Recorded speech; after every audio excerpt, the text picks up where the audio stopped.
Braiding jacket for a kinetic rope is very important because this is the interface that's going to interact with nature. It's going to pick up dirt, it's going to be rubbed on edges, it's going to face the abuse that Mother Nature has to throw at it. Deeper research, we found that going with more strands of yarn in the jacket is going to perform way better.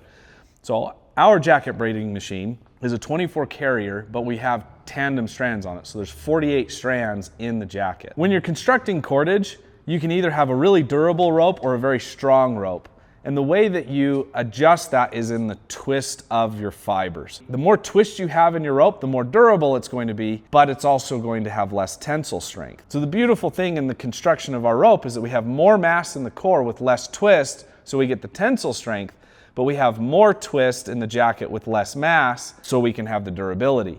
Now, our jacket on our ropes are not just a chafe sleeve, they are a load-bearing jacket. With that, having more strands, we're gonna have a better performance and a longer lasting kinetic rope. When Jade and I were deciding which braiding machines to get, we decided to go all the way to get the very best. And we were looking at lots and lots of different cordage styles and braids.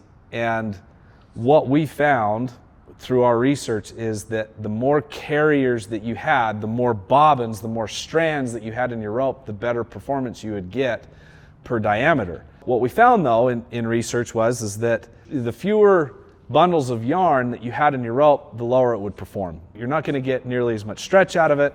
You're not going to get nearly as many cycles out of it. It's just going to underperform for what most people's expectation for a kinetic rope is going to be.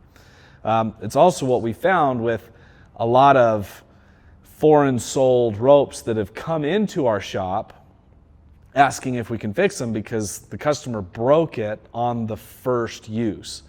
And so what we've always found is that when we show them the machines, when we show the extra care, and when we dissect the dead foreign supplied rope, there was a very big difference in quality. And so at a lot of foreign supplied ropes, they'll have an 8 carrier core with a 16 strand, where in our core, we have a 12 carrier braiding machine in 24 strands. So it's quite a bit more strands in the core braided, which is going to give a lot more. You're going to get a better performance in elongation, you're going to get better performance in cycle. We also put about 60% of the mass of the rope in the core and about 40% in the jacket. The reason for that is then the rope is going to fail from the outside in, therefore you're going to know when to retire the rope.